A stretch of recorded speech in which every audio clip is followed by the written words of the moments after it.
is called the lock joint method. This is a tool that they would have used, and this tool here easily be made in that blacksmith shop. I know because I did it myself. So therefore, I know it can be easily made right there. If you take this here tool, you set it right there on that splint, and you hit it with a hammer. You hit this with a hammer. What it's going to do is make a line into that wood. You hit it once, twice, 3, 4 times. You continuously hit on that one line, on those 4 lines, I should say. What you're doing is carving out a diamond. That's what you're doing. Knock that diamond right on out, and what you'll have is a diamond-shaped hole. That's what you'll have. A diamond-shaped hole. Just like that right there.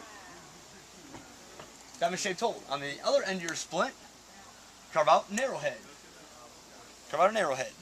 You take that arrowhead, you put it inside of that there diamond-shaped hole, and there you have your lock joint method. That's the way they done it. Mm-hmm. Yes, sir. This here is a white oak splint.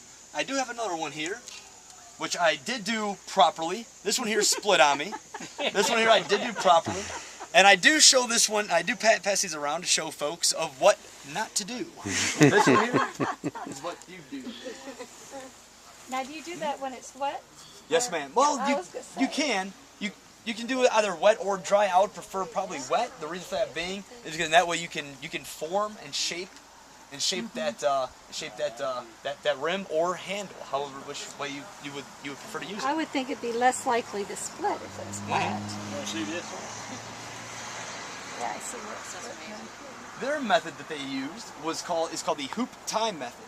Overlap both sides, such as this. Overlap both sides. You take your knife. Take your knife. Cut a notch on the top. Cut a notch on the bottom. Tie a string around it. Hoop time method. The third way, thank you, sir. The third way is to use a hand drill. Again, overlap both sides. Put that drill bit right on top of that there, and draw 2 holes. You draw 2 holes. Put a wooden peg. Put a wooden peg inside those 2 holes. That's the peg lock method. 3 ways of how they would make their handles, or I'm sorry, their handles or their rims. Now, there we go. Now, I had done this in a demonstration one day, and I said, well, what if I took these 2 right here, and I put that one inside there, and what I have then is a start of a very small basket. Got my handle, and then my rim. Yep. Now, you may be asking yourselves, okay, well, keep the wood wet, know how to make the rims and the handles.